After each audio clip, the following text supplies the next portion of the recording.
이 시간 한 군대 장관의 비극이라는 제목으로 함께 은혜를 나누겠습니다. 제가 준비한 화면을 보면서 함께 말씀을 나누겠습니다.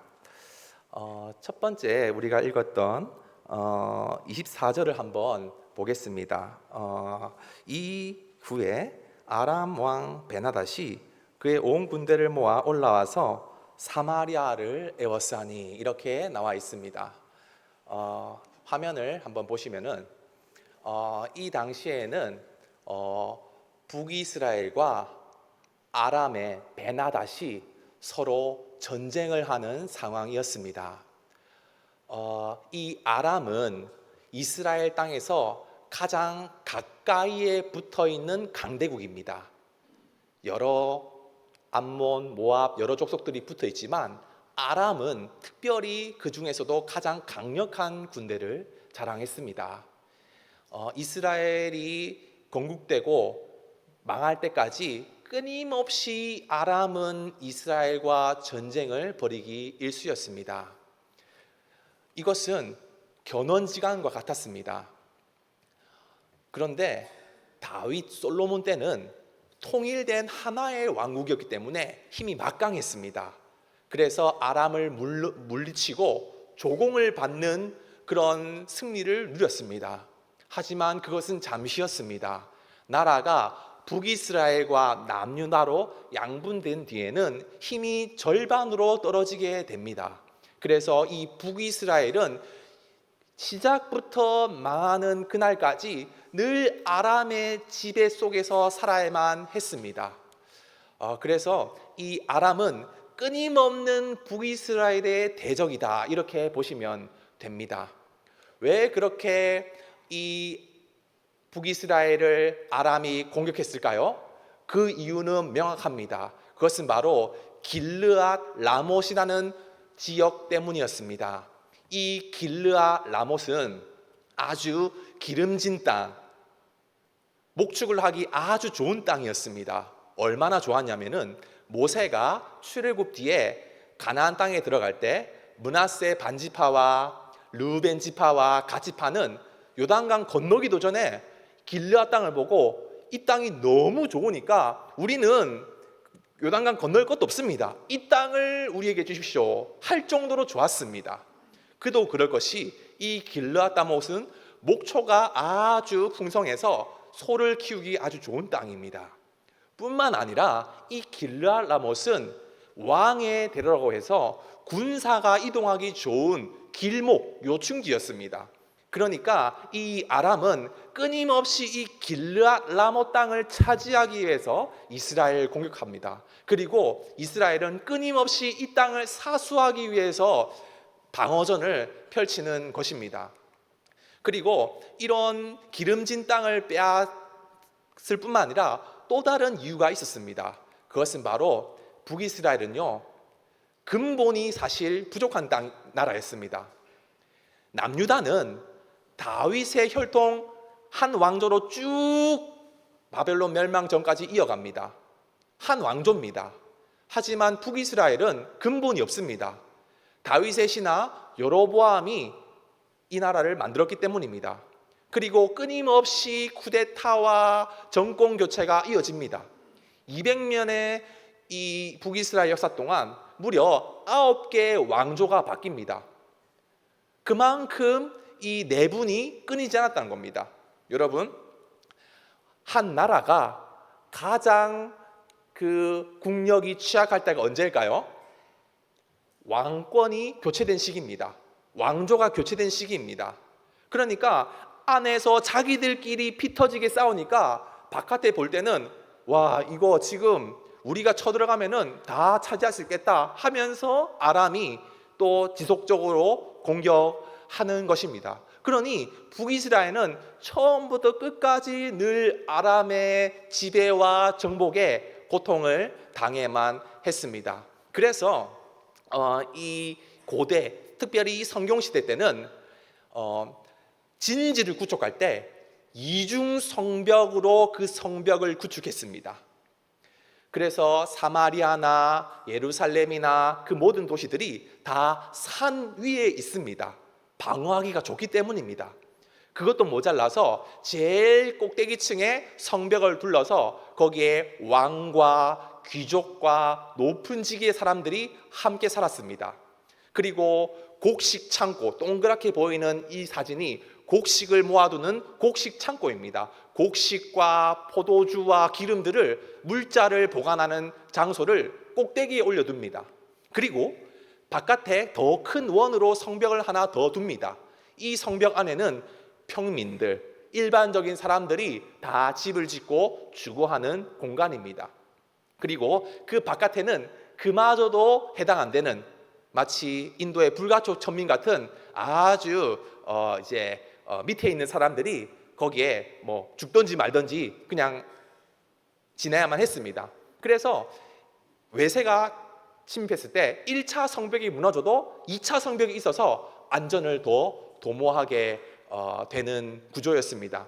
지금 베나닷과 아람의 군대가 이러한 사마리아 성을 진을 쳐서 둘러싸고 있는 형국입니다. 이것에 대한 고고학적인 근거가 있는데 텔 무기또라는 이 도시에는 거대한 곡식 저장소가 발견됐습니다. 텔이 이제 히브리어로 인공 언덕을 텔이라고 하는데, 거기에 이제 귀족들, 왕들이 사는 곳에 이제 곡식 저장소가 있었다는 것이죠. 그래서 평상시에 이 이스라엘 사람들은 한 해 수확의 30%, 40%를 왕에게 세금으로 바쳐서 왕은 그 곡식을 비축하고 모으는 것으로 전쟁을 대비한 것입니다. 그런데 이 고대 전쟁은요, 사실 대단한 무기가 있는 게 아닙니다. 지금처럼 뭐 대포나 뭐 탱크가 있는 게 아닙니다. 고작해야 활과 칼이었습니다. 그러니까 이제 성벽을 딱 견고하게 진을 치면은 전략은 딱 하나입니다. 말려 죽이기. 네가 이기나 내가 이기나 한번 버텨보자. 누가 먼저 시간을 오래 버티냐가 사실 고대 전쟁의 일관된 모습이었습니다. 그래서 오늘 읽은 24절에 아람 왕 베나닷이 온 군대로 사마리아를 에워싸서 누가 이기나 한번 버텨보자, 버티기 작전 들어간 것입니다. 이렇게 외세가 둘러싸서 버티기 작전을 들어가면은 모든 곡식들, 모든 물자들을 다 왕의 곳간으로 모으게 됩니다. 그러면 나머지 백성들은 어떻게 합니까? 그거는 너네들 알아서 해야 된다 것이죠. 그리고 무슨 일이 있든지 전쟁에서 버티고 승리하는 것, 그것이 사마리아 이 이스라엘이 가진 유일한 전략이었습니다.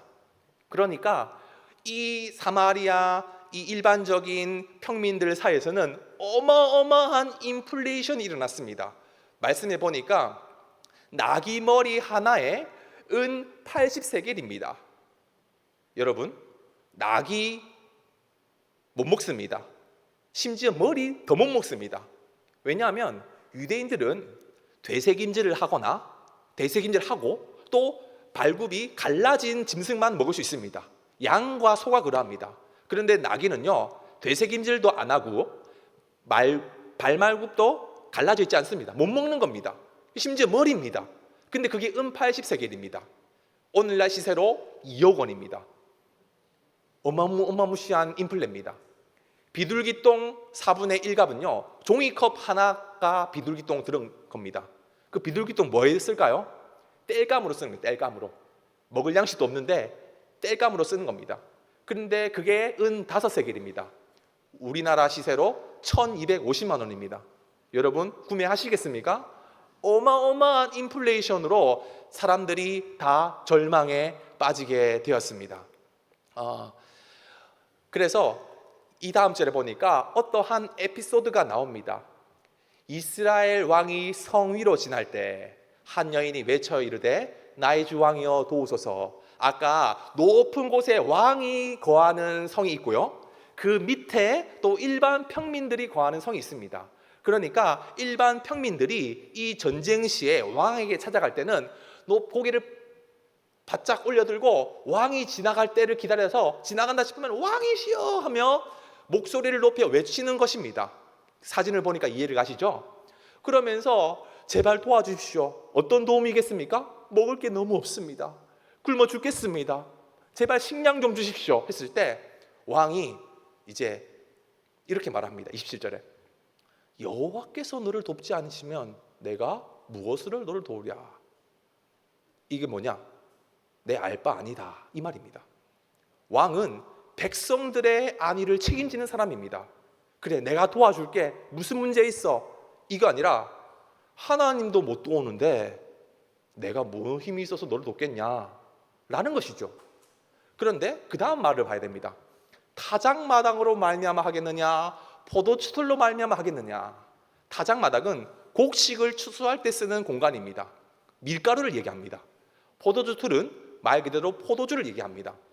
곡식도 없고 포도주도 없다는 것이죠. 근데 과연 없을까요? 전쟁을 늘 끊임없이 하는 이 왕의 입장에서 이 전쟁을 대비 안 하고 그냥 무방비로 있었을까요? 아닙니다. 평상시에 어마어마한 양의 식량과 포도주와 기름을 준비해 둔 겁니다. 그런데 그것이 전부 다 그 왕과 왕족들의 몫이라는 것이죠. 백성들은요 알아서 해야 됩니다. 얼마나 절망입니까? 그래서 결국에 일어나지 말아야 할 일이 일어납니다. 너무 먹을 게 없으니까 한 여인이 네 아들 먹자. 내일은 내 아들 먹고. 너무 배가 고프니까 29절에 내 아들을 삶아 먹었더니. 상상이 되십니까 여러분? 아들을 삶아 먹을 정도로 비참한 상황에 놓였다는 것입니다.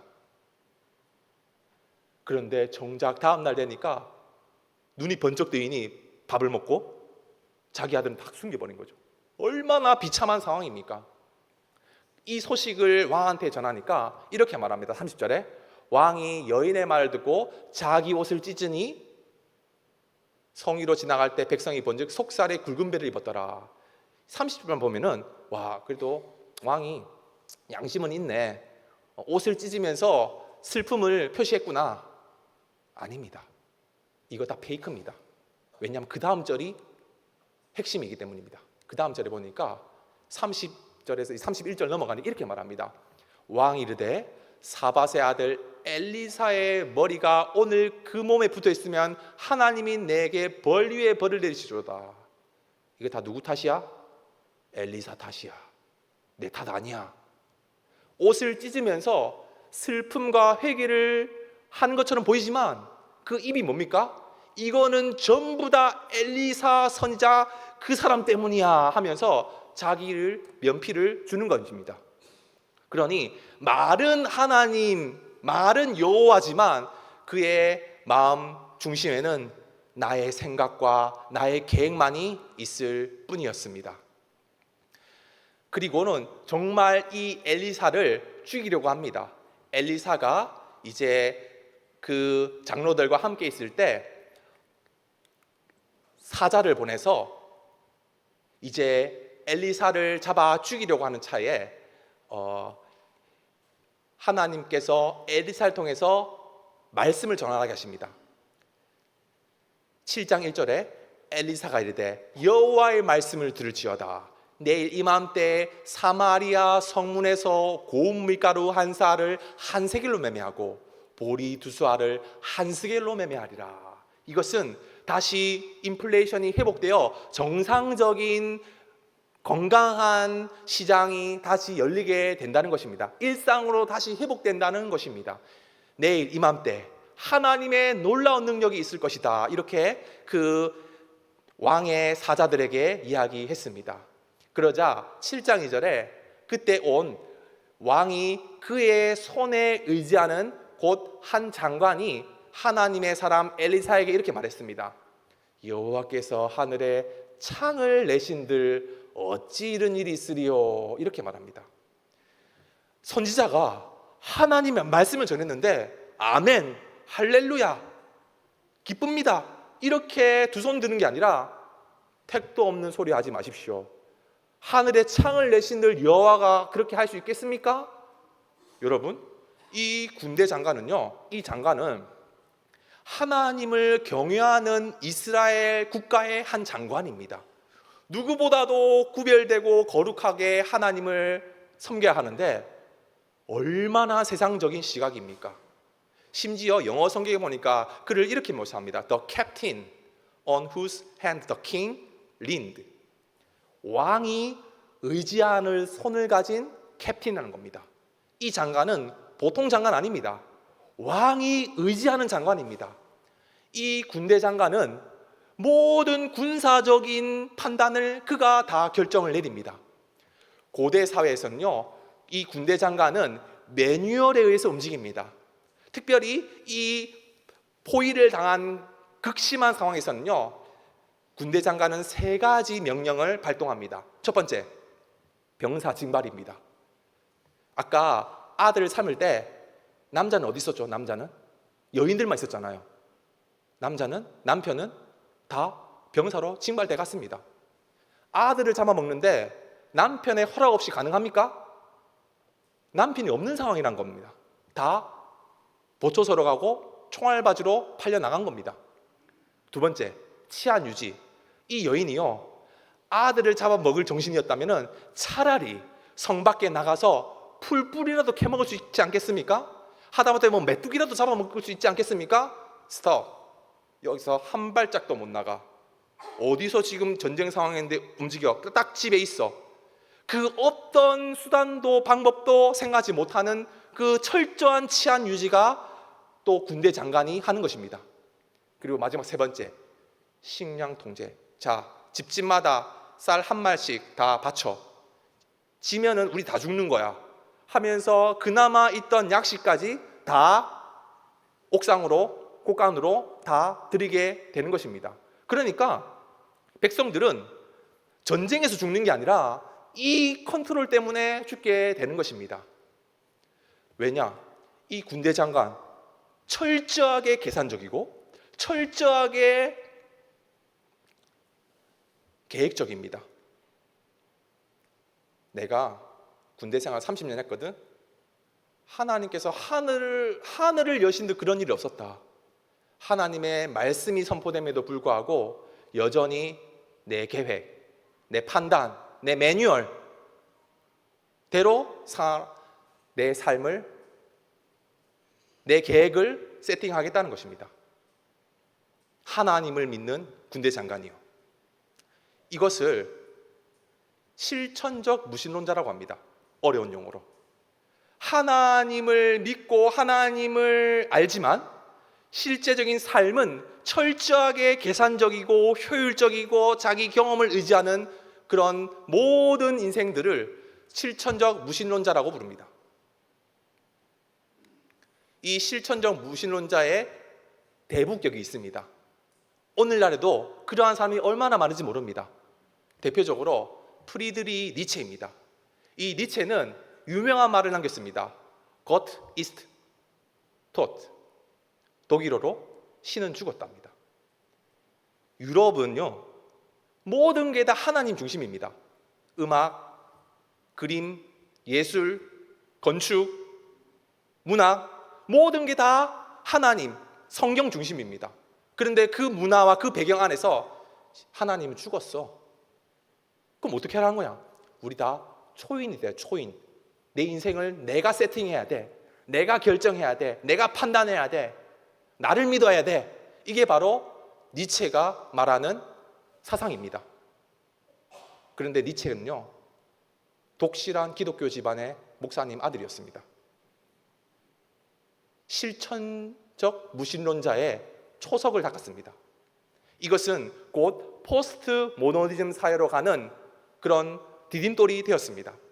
이 시대를 보십시오. 하나님의 말씀보다도 내가 내 삶의 주인이 되어 나의 뜻, 나의 경험, 나의 판단, 나의 계획대로 살아가는 사람들이 얼마나 많이 있습니까?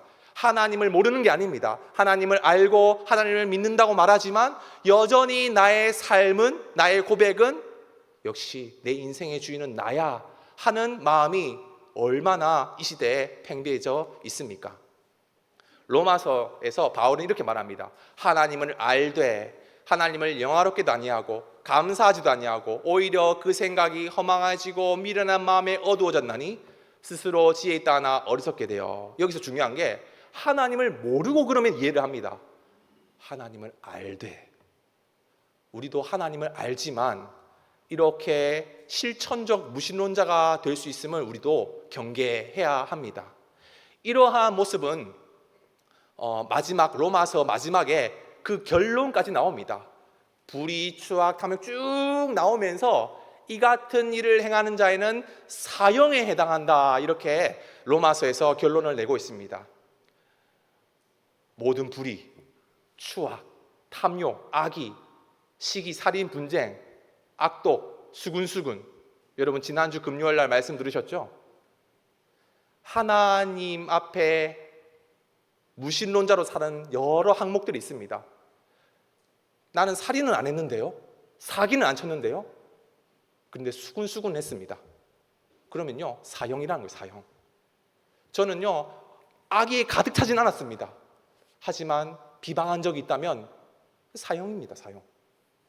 하나님의 시각에는요 큰 죄든 작은 죄든 다 사형, 죄의 싹은 사망이라 형벌에 처하게 되는 것입니다. 그러니 이 하나님의 기준 안에서는 누구도 피해갈 수가 없습니다. 내가 살인은 안 하고 간음은 안 해도 남을 비방하고 시기하고 부정한 마음을 품었다면 이미 그 죄를 범한 것이다, 이렇게 기준하고 있다는 것입니다. 사실 이 모든 죄의 원흉, 근본은 창세기 3장에서 아담에게서 찾을 수 있습니다. 아담이 실천적 무신론자의 원조격입니다. 사실 하나님을 알고 있습니다. 그는 하나님의 형상입니다. 하나님을 예배하도록 만들어졌습니다. 그런데 창세기 3장 5절에 이렇게 행동합니다. 그것을 먹는 날에는 눈이 밝아져 하나님과 같이 된다. 이것만 먹으면은 내가 하나님이야. 내 인생을 내가 세팅할 거야. 내가 통제할 거야 하는 교만이 아담의 죄였습니다. 그리고 그 모든 아담의 죄가 모든 인류에게 전가된 것입니다. 여러분, 이러한 실천적 무신론, 이 절망적인 상황 가운데 우리는 어떻게 소망을 찾을 수 있을까요? 성경에서는 갑자기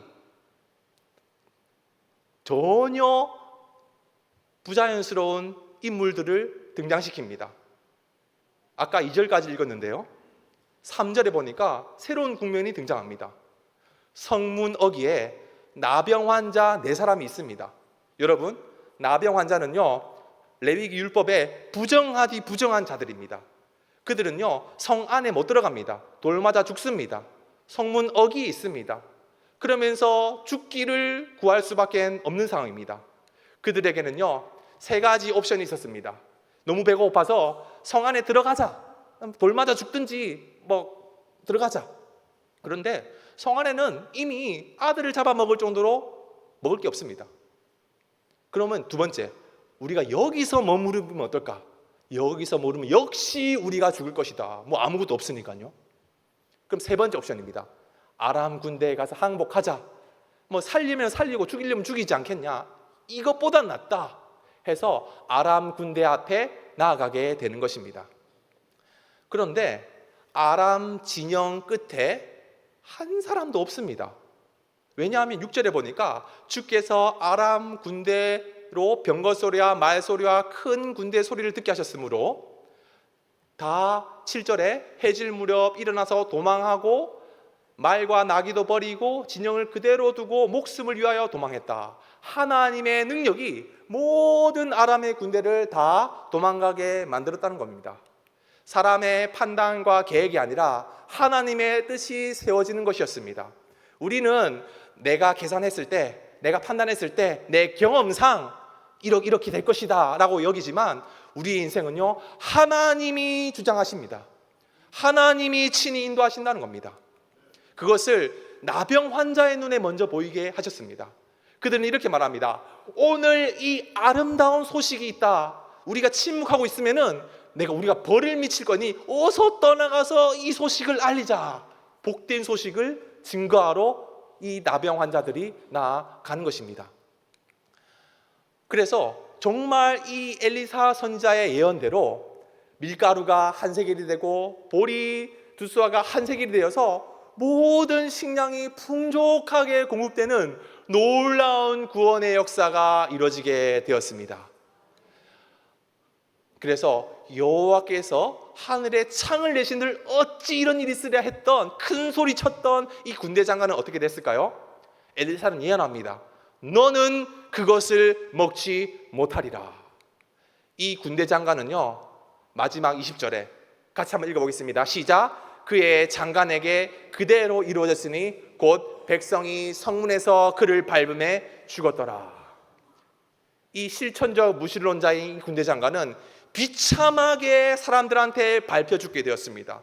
많은 사람들이 곡식을 먹고 생명을 얻을 때 그는 하나님 앞에 심판을 받게 된 것입니다. 여러분, 우리도 우리 인생이 군대 장관 같지 않습니까?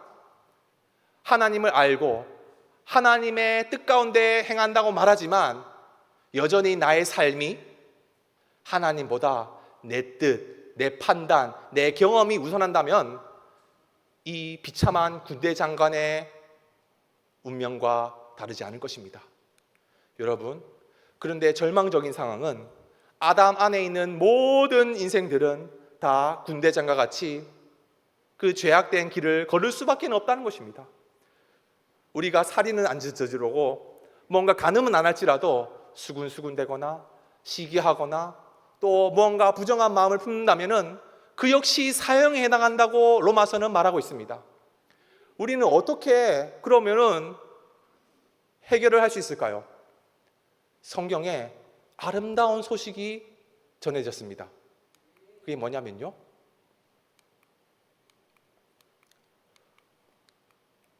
우리에게 새로운 군대 장관이 한 분 계시다는 사실입니다.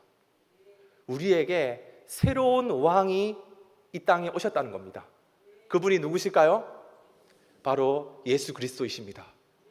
예수님은요, 우리에게 선한 왕이십니다. 주님, 제가 배가 고픕니다. 그래? 나는 생명의 떡이니 내게 오는 자는 결코 줄이지 않을 것이다.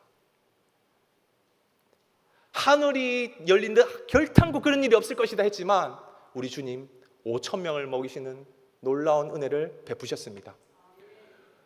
우리의 군대 장관 되신 주님, 우리의 왕이신 예수님은 너무도 좋으신 왕이시고 우리의 군대 장관 되셔서 누구든지 그분께 나아간다면은 결코 줄이지 않을 것이고 결코 목마르지 않으시는 좋으신 분입니다. 여러분 믿으십니까? 우리의 결론은 무엇일까요? 열심히 나의 경험과 계획을 짜서 이 난국을 헤쳐나가는 것이 아니라 이 나의 비참한 절망적인 상황 가운데 유일한 해결책은 오늘 오전의 말씀처럼 믿음의 주요 온전케 하신 인 예수 그리스도만을 바라보고 의지하는 것입니다. 그분께 나아가는 것입니다. 그분께 간구하는 것입니다. 그러면 우리의 대장 되신 예수님 우리에게 가장 좋은 것으로 공급해 주실 줄로 믿습니다. 여러분, 이 나병 환자들은요 잠잠히 있을 수 없었습니다. 오늘 이 아름다운 소식을 빨리 전해, 침묵하는 게 죄다, 어서 전해야 한다 하며 왕궁에 알렸습니다. 이것은요 신약성경 로마서 10장에 그대로 재현됩니다. 누구든지 주의 이름을 부른 자는 구원을 받으리라. 15절에 기록된 바 아름답도다 좋은 소식을 전하는 자들의 발이여 함과 같으리라. 여러분, 우리 예수 그리스도만이 유일한 우리의 생명이고 우리의 유일한 구원자이심을 믿습니까? 그렇다면 또 하나의 우리의 미션이 있습니다. 이 아름다운 소식을 어서 전하는 것입니다. 이 세상 이 절망 가운데 이 북이스라엘 왕은 항상 다 악한 왕이었습니다. 이 악한 시대의 절망 가운데 있는 아들을 잡아먹는 비참한 죄악 가운데 있는 이 영적인 심판 가운데 있는 백성들에게 예수님이 우리의 유일한 소망이시다, 유일한 생명이시다, 이 소식을 전하는 우리의 모든 인생 되시기를 축복합니다.